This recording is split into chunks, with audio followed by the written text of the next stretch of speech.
स्वागत पिला माने आजिर ए प्रबंध साहित्य रे सभ्यता और विज्ञान आउ गोटे अध्याय को मु तुमको स्वागत करुच्ची। तबे सभ्यता और विज्ञान जहाँ लेखा हुए लेखक श्री बंशीधर सामंतराय द्वारा। तेबे गत अध्याय आमे पढ़िथिबा पाठ को तु मन को मु किछि अल्परे कहिबी। आमे पढ़िथिले ए सभ्यता और विज्ञान रे सभ्यता कौन विज्ञान कौन, ठीक अच्छे। जहाँ आमे कही मनुष्यर वैषयिक शारीरिक मानसिक नैतिक उन्नति तथा ज्ञान साधन परिणति है। एवं विज्ञान विज्ञान हूँ कौन विषय सम्यक भाव रखा ज्ञान को विज्ञान कहवा। तेबे पिला माने एही सांप्रतिक जुग हूँ विज्ञान जुग। आ विज्ञान चमत्कारितार विश्व मानव आज संपूर्ण रूपे मंत्रमुग्ध। अतएव मानव सभ्यता एवं आधुनिक विज्ञान ओतप्रोत भाव जड़ित। जहाँ आज मनीष को बहुत शीर्ष को नहीं जाइछि, जहाँ आज मनीष को गोटे सफलतार सीढ़ी चढ़ई गोटे सुंदर जगार आज पहुँचाई, ताहा होछि हमर विज्ञान। तबे पिला माने ए सभ्यता और विज्ञान हेउछन्ति परस्पर आश्रय। कारण सभ्यता होछि गोटे जातिर आदर्श और विज्ञान होछि से आदर्शर शिखर रे उपनीत हेबा पई गोटे सर्वश्रेष्ठ माध्यम, ठीक अछि पिला माने। तेबे ए तो गला हमर आलोचना सभ्यता और विज्ञानर। तेबे ए सभ्यता विज्ञानर आसंता बा आगामी अध्याय रे लेखक कौन हमको बुझेबा को चेष्टा करछन्ति आमे देखिबा। चलो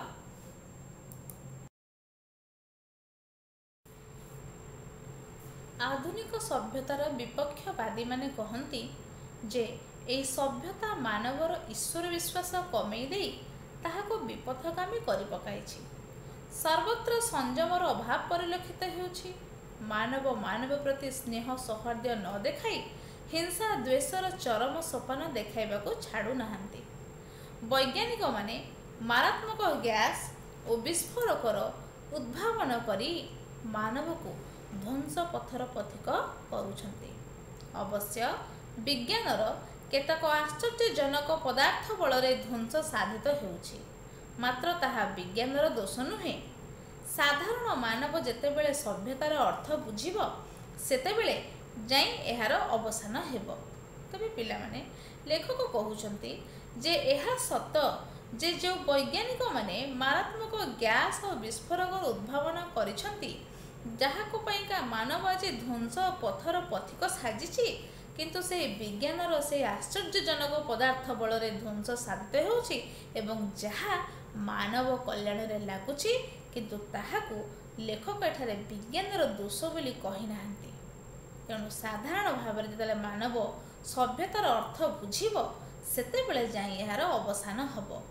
तेबे जिनिसटी को आमे माने पिला माने शिखिबा आमे जानिबा भल कथा, किंतु ताको केते दूर पर्यंत आमे कार्यर किभଳି भाବରେ प्रयोग करिबा ताहा संपूर्ण रूप से आम उपर निर्भर करे। तेणु वर्तमान आंभ मानकर विज्ञानर चरम उन्नति न हेला पर्यंत आंभे माने सभ्यता विषय रे शेष उन्नति रे पहुँची पारिबु नाही। कारण पिला माने सभ्यता बा सभ्य समाज ताहाको ही कहा जाए जेतेबेले प्रत्येक जिनिस को प्रकृति हो बा मानव तैयारी हो जेतेबेले प्रत्येक जिनिसर उचित व्यवहार उचित भाव में आमे तार प्रयोग कर शिखिबा, जेतेबेले विज्ञानर चरम उन्नति आमे करि परिबा ताको आमे मानव कल्याण रे लगै परिबा, सेतेबेले जाई पिला माने सभ्यता बोली जो शब्दटीर अर्थ आमे बुझी परिबा।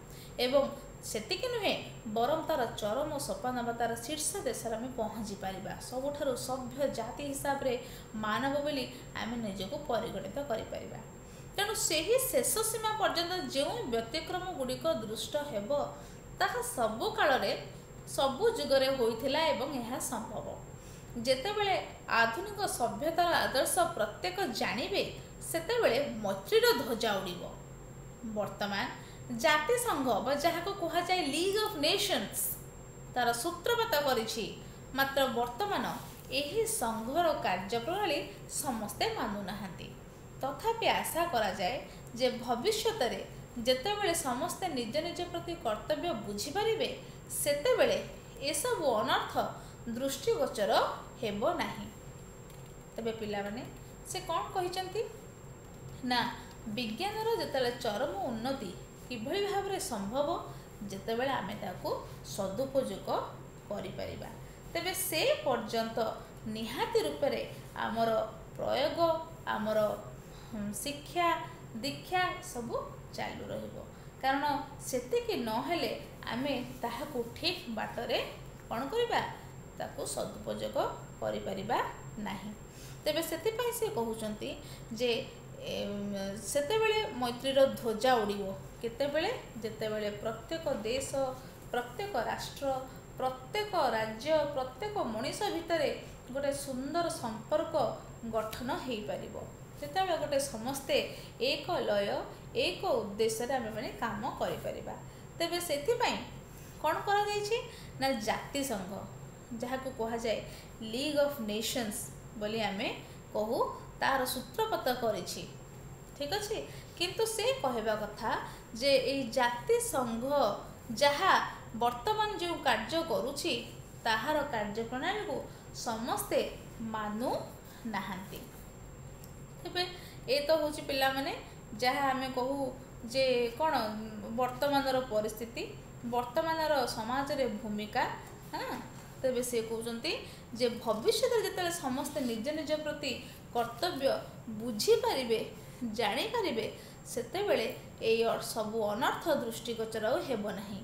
ବିଜ୍ଞାନର ଏହି ବିସ୍ଫୋରକ ମାରାତ୍ମକ ଗ୍ୟାସ୍ ବଳରେ ଅଶେଷ କ୍ଷତି ହେଉଥିଲେ ହେଁ ସେମାନଙ୍କ ବଳରେ ଅନେକ ବିଶ୍ୱହିତକର କାର୍ଯ୍ୟ ସାଧିତ ହେଉଛି।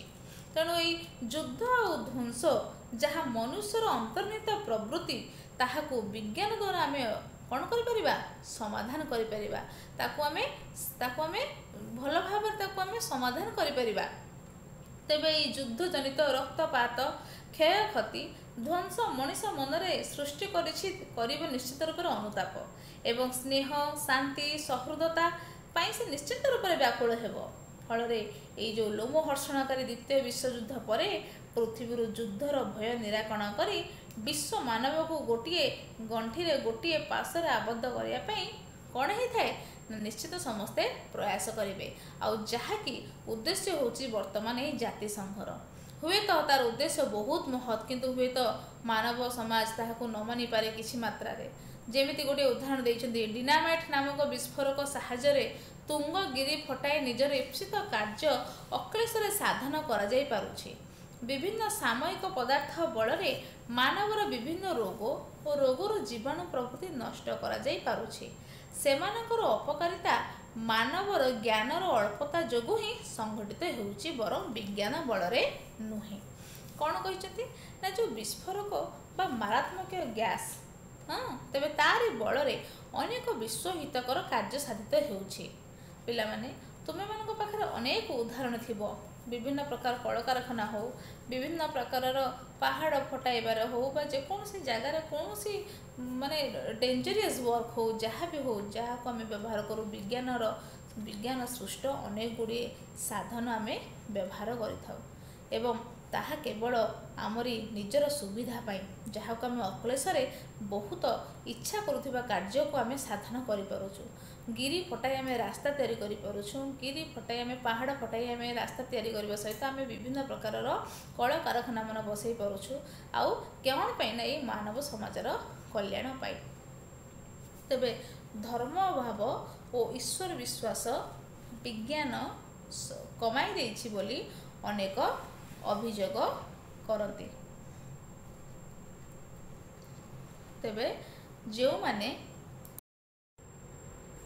ଈଶ୍ୱର ବିଶ୍ୱାସ ବିଜ୍ଞାନ କମାଇ ଦେଇଛି ବୋଲି ଅନେକ ଅଭିଯୋଗ କରିଥାନ୍ତି।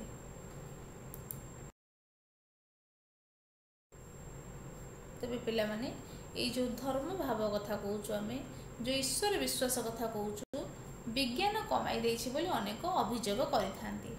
ମାତ୍ର ବାସ୍ତବରେ କ'ଣ ହୋଇଛି ଦେଖାଯାଉ। ଯେଉଁମାନେ ଉଲ୍ଲେଖିତ ମତ ପୋଷଣ କରନ୍ତି ଯେ ସେମାନେ ପ୍ରାଚୀନ ସଭ୍ୟତାକୁ ନିଜର ଆଦର୍ଶ ବୋଲି ଧରି ନେଇ ନିଶ୍ଚିନ୍ତ ଅଛନ୍ତି ଯେ ଈଶ୍ୱର ବିଦ୍ୟମାନ ଆଉ ତାଙ୍କଠାରେ ବିଶ୍ୱାସ ସ୍ଥାପନ କର୍ତ୍ତବ୍ୟ। ମାତ୍ର ବର୍ତ୍ତମାନର ସଭ୍ୟତା ଗତିପଥରେ ଅବସ୍ଥିତ।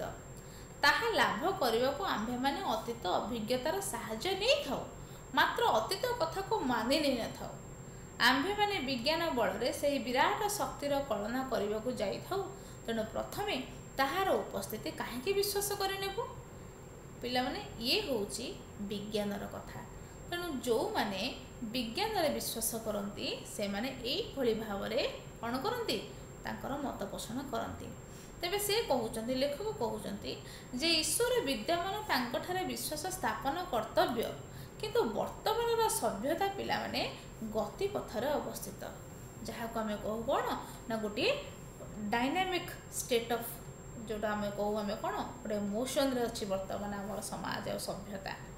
ଏବଂ ତାହାକୁ ଲାଭ କରିବାକୁ ଆମ୍ଭେମାନେ ଅତୀତ ଅଭିଜ୍ଞତାର ସାହାଯ୍ୟ ନେଇଥାଉ, କିନ୍ତୁ ଅତୀତର କଥାକୁ ମାନି ନେଇନଥାଉ। ଏବଂ ସେହି ବିରାଟ ଶକ୍ତିର କଳନା କରିବାକୁ ଯାଇଥାଉ। ତେଣୁ ପ୍ରଥମେ ତାହାର ଉପସ୍ଥିତି କାହିଁକି ଆମେ ବିଶ୍ୱାସ କରିନେବୁ? ଏହି ଯୋଗୁଁ ଯାହା ଧର୍ମଭାର ଶୈଥିଲ୍ୟ ଓ ଈଶ୍ୱର ବିଶ୍ୱାସର ଅପଚୟ ହୋଇଛି। ଏହା ତ ସତ କଥା। ବହୁତ ପିଲାମାନେ, ଲୋକମାନେ ଆଜିକାଲିର ସଭ୍ୟ ସମାଜରେ କ'ଣ କରୁଛନ୍ତି? ପ୍ରମାଣ ଉପରେ ସେମାନେ ବିଶ୍ୱାସ କରୁଛନ୍ତି। ତେଣୁ ଅପର ଦିଗକୁ ଦୃଷ୍ଟି ଦେଲେ ଆମ୍ଭେମାନେ ଦେଖିବା ଯେ ବିଜ୍ଞାନର ଅନୁଶୀଳନରେ ଆମ୍ଭେମାନେ ସର୍ବତ୍ର ଶକ୍ତିର ଅବସ୍ଥିତି ବିଭିନ୍ନ ଅବସ୍ଥାରେ ଦେଖିବାକୁ ପାଉ। ଜୀବନ୍ତରେ ଥିବା ଶକ୍ତି ଏହି ଶକ୍ତିର ଏକତମ ଅବସ୍ଥା। ଏଣୁ ଏହି ଶକ୍ତି କ'ଣ, ତାହାର ଜଡ଼ ଓ ଜୀବନ୍ତ ସହିତ କି ସମ୍ପର୍କ, ତାହା ଆମ୍ଭେମାନେ ଜାଣିବା ପାଇଁ ଚେଷ୍ଟିତ ଥାଉ। ଏପରି ସ୍ଥଳେ ଆମମାନଙ୍କର ଧର୍ମଭାବ କମିଯାଇଛି ବୋଲି କହିବା ସମ୍ପୂର୍ଣ୍ଣ ଅଯୌକ୍ତିକ। ତେଣୁ ଲେଖକ କହୁଛନ୍ତି, ହୁଏତ ଆମେମାନଙ୍କର କର୍ମମୟ ବ୍ୟସ୍ତତା ଭିତରେ ଆମେମାନେ ସଦା ସର୍ବଦା ମଣିଷର ଯେଉଁ ସବୁବେଳେ କୁହନ୍ତି that human is always in the quest of the things, ସବୁବେଳେ ମଣିଷ କିଛି ନା କିଛି ଜିନିଷକୁ ସନ୍ଧାନ କରିବାରେ ବ୍ରତୀ ହୋଇଥାଏ। ତେଣୁ ଏଭଳି ସ୍ଥଳରେ ତାର ଧର୍ମ ଅଭାବ ବା ଧର୍ମ ଭାବନା କମିଯାଇଛି ବୋଲି କହିବା ସମ୍ପୂର୍ଣ୍ଣ ଅଯୌକ୍ତିକ। ବରଂ ତାହା ବୋଲା ଯାଇପାରେ ଯେ ଆମ୍ଭେମାନେ ଏହି ଧର୍ମର ଅନୁସନ୍ଧାନରେ ନିୟୋଜିତ, ସୃଷ୍ଟି ରହସ୍ୟ ଭେଦ କରିବା ଧର୍ମପଦବାଚ୍ୟ ହୋଇଥାଏ। ଆମ୍ଭମାନଙ୍କର ଏହି ପ୍ରାଚୀନ ଧର୍ମ ଅଭାବର ଶୈଥିଲ୍ୟ ଦେଖି ଲୋକେ ବିଚଳିତ ହେଉଛନ୍ତି। ତାହେଲେ ଆମ୍ଭେମାନେ ଯେ ପ୍ରାଚୀନ ପ୍ରଥା ଅନେକ ଛାଡ଼ି ଦେଇଅଛୁ, ତାହା ପାଇଁ ସେମାନଙ୍କର ବିଚଳିତ ହେବା ତ ଦେଖା ନାହିଁ। ଏଣୁ ଆମ୍ଭେମାନେ କହୁ, ଯେତେବେଳେ ଆମ୍ଭେମାନେ ଏକ ନୂତନ ପଥର ଅନୁସନ୍ଧାନରେ ନିଯୁକ୍ତ, ସେତେବେଳେ ଆମ୍ଭମାନଙ୍କୁ ଅର୍ଦ୍ଧ ପଥରେ ନୈରାଶ୍ୟ ଜର୍ଜରିତ ନ କରି ପ୍ରାଚୀନ ପଥ ଦେଇ ଅଗ୍ରସର ହେବା ପାଇଁ ଉପଦେଶ ନ ଦେଇ ଆମ୍ଭେମାନେ ନୂତନ ପଥରେ କେତେ ଦୂର ସଫଳକାମ ହୋଇପାରୁଛୁ ତାହା ହିଁ ଦେଖିବା ଉଚିତ, ଆଉ ଶେଷ ସୀମାରେ ପହଞ୍ଚିବା ପାଇଁ ଚେଷ୍ଟିତ ହେବା ଆବଶ୍ୟକ। ତେବେ ପିଲାମାନେ, ଯଦି ଆମେ କହୁ ଯେ ଏଇ ବିଜ୍ଞାନର ବଳରେ ଆମେମାନେ କେତିକି ଭାବରେ ସଫଳତା ଅର୍ଜନ କରୁଛୁ ଏବଂ ସେହି ପଥରେ ଆମେ ଆଗାମୀ ଦିନମାନଙ୍କର ଅଗ୍ରସର ହେଉଛୁ, ତେବେ ଏହିପରି ସମୟରେ, ଏହିପରି ପରିସ୍ଥିତିରେ ଜଣେ ଯଦି ଆମ୍ଭମାନଙ୍କୁ କ'ଣ କୁହାଯାଏ ଯେ ଆମେ ପ୍ରାଚୀନ ପରମ୍ପରା, ପ୍ରାଚୀନ ପରିସ୍ଥିତିକୁ ଆମେ ଆପଣେଇବା, ତେବେ କାହିଁକି ଆମେ ହେଉଛି ଯେ ବିଜ୍ଞାନକୁ ନ ଅବଲମ୍ବନ କରି ଆମେ ପ୍ରାଚୀନ ପରିସ୍ଥିତିକୁ ଆମେ ଆପଣେଇବା? ତେବେ ସେଥିପାଇଁ ସେ କହୁଛନ୍ତି, ବରଂ ନୈରାଶ୍ୟ ଜର୍ଜରିତ ନ କରି, ଆମକୁ ହତୋତ୍ସାହିତ ନ କରି ପ୍ରାଚୀନ ପଥ ଦେଇ ଅଗ୍ରସର ହେବା ପାଇଁ ଉପଦେଶ ନ ଦେଇ ନୂତନ ପଥରେ ଆମେ କେତେ ଦୂର ସଫଳ ହୋଇପାରୁଛୁ, ସେଥିପାଇଁ ସେମାନେ କ'ଣ କରିବା କଥା? ଆମକୁ ଇନ୍ସପାୟାର କରିବା କଥା। ତେଣୁ ତାହା ହିଁ ଦେଖିବା ଉଚିତ ଆଉ ଶେଷ ସୀମାରେ ପହଞ୍ଚିବା ପାଇଁ ଚେଷ୍ଟିତ ହେବା ଉଚିତ। ତେଣୁ ଏହି ବିଜ୍ଞାନର ଅମୋଘ ଅସ୍ତ୍ର ଉଦ୍ଭାବନ ସବୁ ଯାହା ଆମେ ଆଜି ଆମେ ଜାଣୁଛେ, ଆମେ ଯାହାକୁ ବ୍ୟବହାର କରୁଛେ, ଏଇଗୁଡ଼ିକୁ ଆମେ କ'ଣ କରିପାରିବା? ବ୍ୟବହାର କରି ଆମେ ସେହି ଶେଷ ସୀମାରେ ପହଞ୍ଚିବା ପାଇଁ, ମଣିଷକୁ ଗୋଟିଏ ଶୀର୍ଷତମ ସ୍ଥାନରେ ଅଗ୍ରସର ହେବା ପାଇଁ, ପହଞ୍ଚିବା ପାଇଁ ଅନୁପ୍ରାଣିତ କରିବା। ଅବଶ୍ୟ ଆଧୁନିକ ବୈଜ୍ଞାନିକ ପ୍ରଣାଳୀର ଅନୁଗାମୀ ବିଭିନ୍ନ ରୀତିନୀତି ଶିକ୍ଷା ସଭ୍ୟତାରେ କେତେକ ପରିମାଣରେ ଦୋଷ ଥାଇପାରେ, ମାତ୍ର ତାହା ସଂଶୋଧନ କରଣୀୟ, ଅର୍ଥାତ୍ ତାହାକୁ ଆମେ ସଂଶୋଧନ କରିପାରିବା, ତାକୁ ଆମେ ଠିକ୍ କରିପାରିବା। ଯଦି କିଛି ଭୁଲ ଅଛି ତାକୁ ଆମେ ଠିକ୍ କରିପାରିବା। ଅନେକ ବିଷୟରେ ଅଜ୍ଞତା ଆମ୍ଭମାନଙ୍କର କଲ୍ୟାଣକର ବୋଲି ଅନେକ ବିଚାରିଥାନ୍ତି, ମାତ୍ର ସେମାନଙ୍କର ମନେ ରଖିବା ଉଚିତ ଯେ ଯେଉଁ ଘରଟିରେ ତାଲା ଦେଇ ବାରଣ କରିଦିଆଯାଏ ଯେ ତାହା ଖୋଲିବ ନାହିଁ, ତାହାକୁ ହିଁ खोलिबा पई कौतूहल जन्मी थाए। एई विषय सुविधार बाट होउची तालाटा खोली ताहार अपकारिता देखाई सेथिरु रक्षा पाइबार उपाय निरूपण करबा उचित। पिला माने गोटे छोटिया उदाहरण तुमको देवी जहाँ तुमको आहरी बुझा सहज हम। जदि पुओटीए बा निजर संतान निजर पितामाता को मिछ कही थाए कौन सी विषय से बाट भुलाइया चेष्टा करे से कौन करे मिछ कहू चेष्टा करे तेरे निश्चित रूप से बापा माता को बारण करने कथा। किंतु जो कथाटी को बारण कर जाए सबु छुआ मान मन थाए आम से भूलटी को आउ थे कौन करवा दोहराइबा। तेणु ये कथा कहबार उपाय हूँ पे श्रेणी गृह गोटे छात्र छात्री मैंने हूँ बा घरे पितामाता संतान संतति हूँ समस्त को जदि आम भल और खराब दुईटी जाकर जदि आम प्रकृत ज्ञान आम दे पारिबा जदि से विषय आम सम्यक सूचना जन दे पारिबा तेबे भल और मंद दुई जन विषय आम जदि कौन प्रभेद जन दे पारिबा तेबे हुए तो तेणी छात्रटी हो बा आमर निजर संतान हूँ से निश्चित रूप से क्योंटी भल क्योंटी खराब ताहा जानी से अनुसार तांकर जीवन पथरे से अग्रसर हो पारे आउ मनरे कौतूहल भी न थाए। तेणु ये से लेखक कहते तेणु जो घरटी ताला पकई देकी न खोलिया मना कर हुए तो मनरे से तालाटी को खोलिया कौतूहल जन्मी थाए। ए विषय सुविधार बाट कौन कहते ना तालाटी को खोली ताहार अपकारिता देखाई दे सेथिरु रक्षा पाइबार उपाय निरूपण करबा उचित। वर्तमान विज्ञान ताहा ही करिछि। जावतीय विषय निजर ज्ञान लाभरे निजर सभ्यतार भित्ति स्थापन पई आधुनिक मानव चेष्टित। जेतेबेले आम्भे माने समस्त विषय जानि परिबा जेतेबेले पर्वत शिखर रे पहुँची परिबा सेतेबेले विज्ञानर अंधकार दिगटी अपसारित होइजिवो केवल रहिबो कौन ना तार आलोकमय प्रभाव। तेणु पिला माने एटा खूब सुंदर भाव में लेखक गोटे तुलनात्मक भाव में गोटे प्रभेद दर्शाई कौन ना भल आउ तार उपकार व अपकारिता विषय।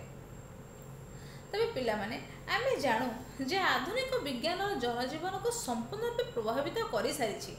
विज्ञानर साहाय्य बिना मुहूर्ते मध्य चलिबा मानव पक्षे कष्टकर।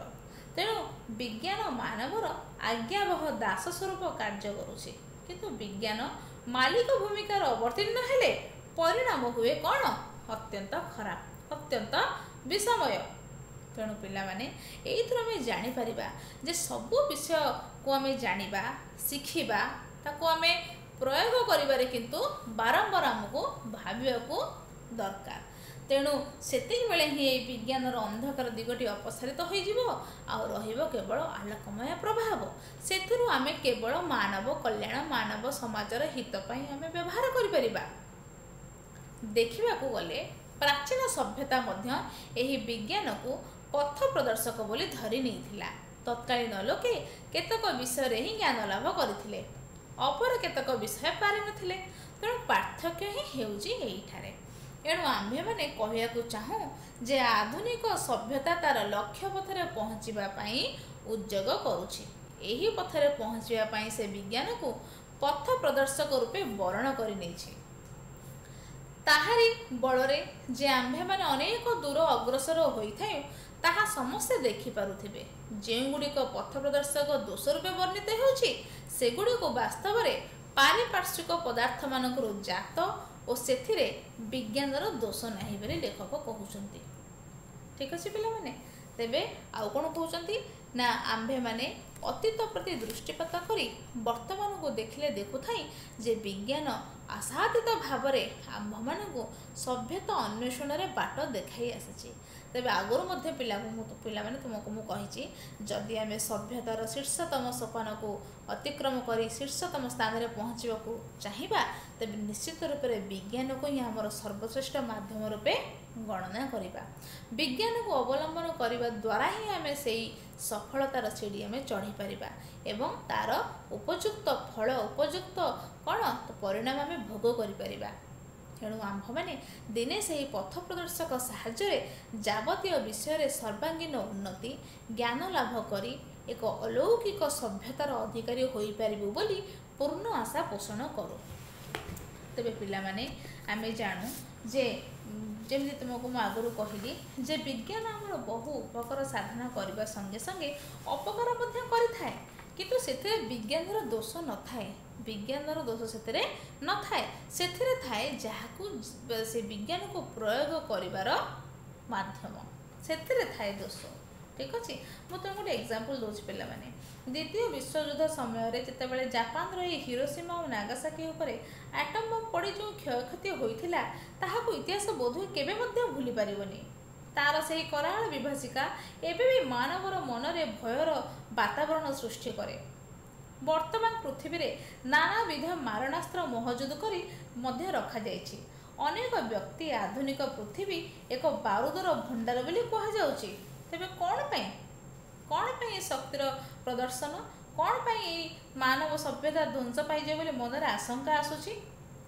तेबे समस्त चिंताशील जननायक और वैज्ञानिक माने आंतरिक उद्यम कले विज्ञान को निश्चित रूप पिला माने आमे शांतिपूर्ण कार्य विनियोग करिपरिबा जहाद्वारा एक सुंदर सुसमृद्ध सुसभ्य मानव जाति को आमे कौन करिबा उन्नति बहुत उन्नतर उन्नततम आमे करिपरिबा एवं ताको ध्वंसर कराला कबळरू मुक्त मध्य करिपरिबा।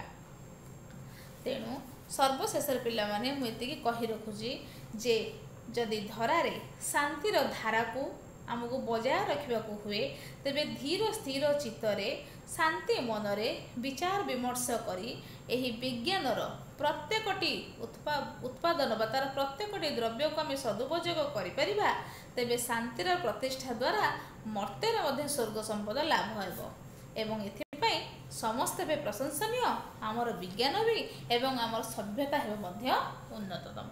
तो ये पिला माने मु आशा करे तुमे माने समस्ते एई विषयटी को भला करे बुझी सारी थिबो। तेबे आसंता वीडियो रे पिला माने आगामी अलगा आसुथिबा केतोडे वीडियो रे मु तुम मानको सहित तार शब्दार्थ हैला तार प्रश्न उत्तर हैला तार टेक्सचुअल ग्रामर तुम मान संगे मु शेयर करबी। आज पे एतिकी धन्यवाद।